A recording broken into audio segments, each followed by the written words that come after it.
The 8 most dangerous airlines in the world. Then we have the topic Cologne Bonn Airport. People have been waiting 7 hours in a queue to get their planes. Some of them, of course, didn't get it. Frankfurt Airport was calm, but Wednesday it will change because the union for the ground services, and there are a couple of Lufthansa companies involved, they are going on strike. Yes, so Wednesday will be a nightmare day. Condor ordered some aircrafts, which I like. And last but not least, a deal zone. We have a deal, one-way deals from Scandinavia to Europe, basically to Germany and to Austria as a business class special. And you will understand the low prices.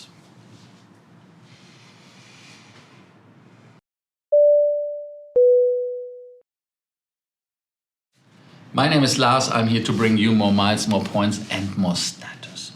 At this point, I have to tell you always, please subscribe to the channel, give us some love by hitting the notification button, the bell, and certainly like this video, please, please, please, and comment. It's for the algorithm. Yes, we need that. The first topic with the 8 most unsecure airlines is coming from airlineratings.com. They are regularly checking for the safety and security of the passengers, and they are checking 400 airlines worldwide. They have 7 categories, so the most stars you can get is 7 stars. And we have now some contenders who got 1 star or 2 stars, and those airlines are most likely blacklisted. Some are not blacklisted, I have to tell you that. But we have to see how many people have been killed by the airline. Of course, when it comes to terrorism, then they doesn't count.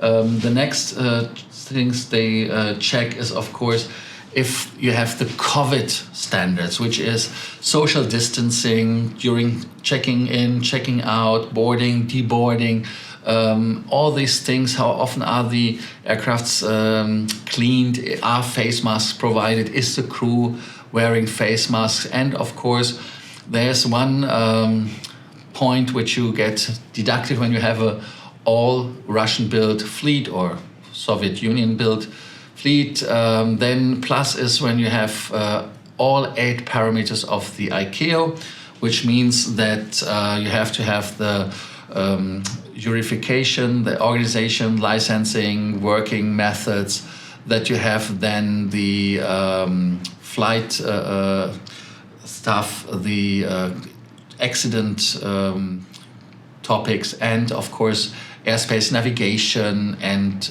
airports. The full list you can see at airlineratings.com. There you can check it out. And let us go in. The most unsecure airline in 2019 was Nepal Airlines. They were the only ones who had only 1 star from 7 possible. But this year, they are having a couple of airlines joined. And the airlines which are mostly surprising me that they're in this are Pakistan International Airlines, which is, of course, the running gag is always, please inform Allah, Air Algerie, SCAT in Kazakhstan, Srivijaya, I even don't know them, but there's an Indonesian one, Air Blue from Pakistan, Blue Wing from Suriname, Iran, Azeman Airlines, Iran, and of course, like I mentioned before, the Nepalese airline Nepal. Then there are still 6 airlines who got just 2 stars, and they are not so secure in their opinion. And there is Conviasa airline in Venezuela, Pegasus Turkey, which I didn't think. There's an ultra low-cost carrier. I saw their planes still flying. Iran Air Tour, Africa, Libyan Uter, I don't know, maybe Russian Uter, it's a little bit more French, UTR maybe, that would be the pronunciation, and Ethiopian Airlines. And that is something which is confusing me that they are in the list. But what is your opinion about Ethiopian Airlines, about the list in general? Do you think there are airlines missing, or do you think, no, this airline should be in this list? Chaos in German airports as well. The chaos in Cologne was kind of unavoidable because they had already their fair share of drama over the weeks, and the German press is covering that more than we like.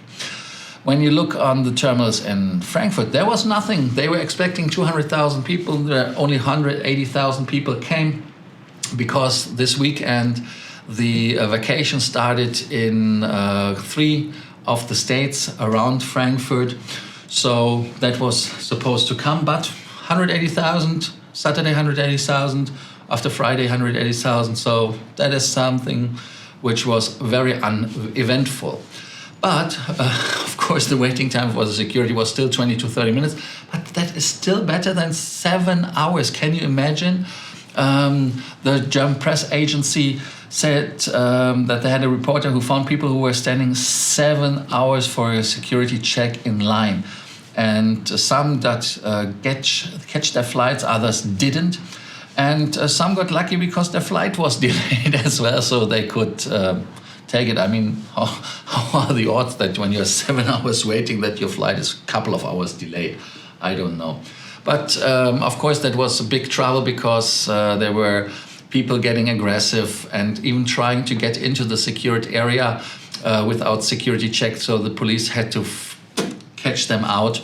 They didn't got inside or did breach the parameter like they did already a couple of times before, especially in Cologne, because there were a door which you could just open and you were... I don't know how things in Germany are going, that they are getting this crazy shit. But anyways, they picked out the people, and they even picked out people who were just trying to cut the lines. So the police was doing a lot of things, had a handful of stuff to do. But they said, I think this is... I don't understand it. That is since weeks the situation. We have to get rid of it. That it is just a nightmare. Frankfurt, of course, everything was not so golden as I'm describing it, because they're still having the trouble with the luggage. So that is something they have to work on properly. Then we have a surprise. Yes, Verdi, that is the German union, and they are unionized the ground personnel, the ground staff. And they said on the 27th of July, which is next Wednesday, we have to tell the people from Lufthansa especially that there will be delays and cancellations, because we are asking our 20,000 employees to go on strike. Can you imagine? The people who are belonging to it are people who are technicians, who are the drivers of the pushback car, of course the check-in people. So it's all ground services are having trouble with this, because when they had the first discussions this month in July, it was first week, I think it was, they said we will meet again the 3rd and 4th of August to discuss the things. The first one was actually, I think, in Hamburg. Now they are doing it in Frankfurt. But the Lufthansa offer was not having a good resonance. Do you say that, resonance? Or they didn't reach it well, and they didn't liked it. And now the union is asking for a 12 months contract, 9.5% increase of salary. The salary should be increased at least to 13 euros and minimum 350 euros as total. That is... I don't think that is now the right time to go on strike, because when you see that people are going on vacation, people haven't been flying during COVID, and people are now spending money to get some relaxation, that is something which is not fair. Of course, on the other side, it's never fair, and never the time should be right for a strike, because the people, of course, say, I'm flying now, why are they striking today? Maybe they should go and strike tomorrow, and maybe not next week when I'm returning. But now it is, I think, the wrongest time of all, because so many people are impacted. You heard it in Frankfurt alone, there were 180,000 people who were traveling, and even if it's 100,000, it's much too much in my opinion. And when it goes Germany-wide, that is something which is not okay. The strike should start at the 27th of July at 3:45 in the morning and stop on Thursday morning, 28th of July at 6 o'clock in the morning, so that you have just some zone time references. And the airports which are involved are Frankfurt, Düsseldorf, Cologne, Hamburg, Munich, Berlin, Bremen, Hanover, Stuttgart and Cologne. So basically all German airports. Comment, what do you think? Do you think that 13 euros is a salary which they should fight for? Because the minimum wage in Germany is now 12 euros, if I'm mistaken. Comment. Condor is ordering 13 A320neos and 28 A321neos, which I really appreciate because Condor is an airline. I like them somehow. I don't know. I didn't like them as a airline for me, but as a brand, I like them. Even with the stripies, I came to peace. So when you see the aircraft on the sky, you know it. That is Condor. If they are green, if they are blue, if they are yellow, but they have the stripies. Yeah, what they did is they bought 13 A320neos, 28 321neos, and then they did some options that they could buy as well. They have already some 320-21s in the fleet, which have to be replaced over the time. 757s have to be replaced as well with the 21neo versions. And they have 767s, which are getting now replaced by Airbus 330neos. Luckily, because they were old bitches. Of course, when you look at Farnborough Air Show, they had the pissing contest, and Boeing said, yeah, we have more sold in Farnborough. Yeah, but at the end of the day, hey, if you sold more in Farnborough, that means that you did win the fight, but not win the war. So they said Airbus is still having more orders, so I don't care. I think both airlines, both manufacturers have to stay in business for the airlines because the airlines need always someone where they can compare. And I think that in this kind of business we have, safety is paramount. And so if you have two competitors, that is basically then for them, of course, always keeping the eye on the other, trying to improve your product, because if you have no competition, you're not improving. What we are improving, of course, is to keep the money in our wallet.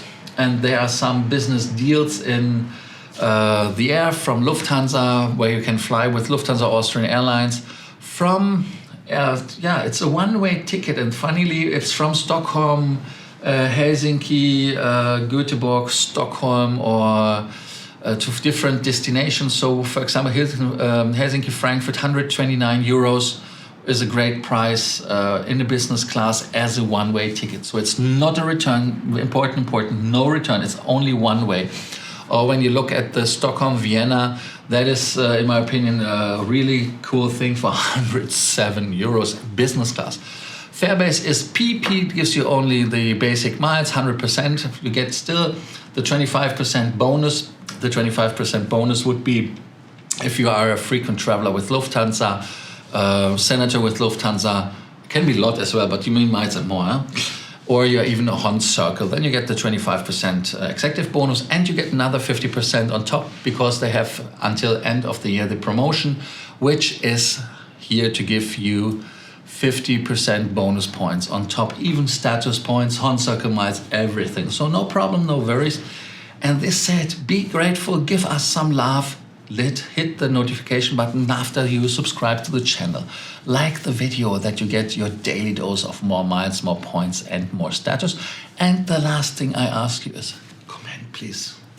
A lot of you write on WhatsApp. Thank you for doing so. But I think it's nicer to write it in public, then everybody can benefit from those informations.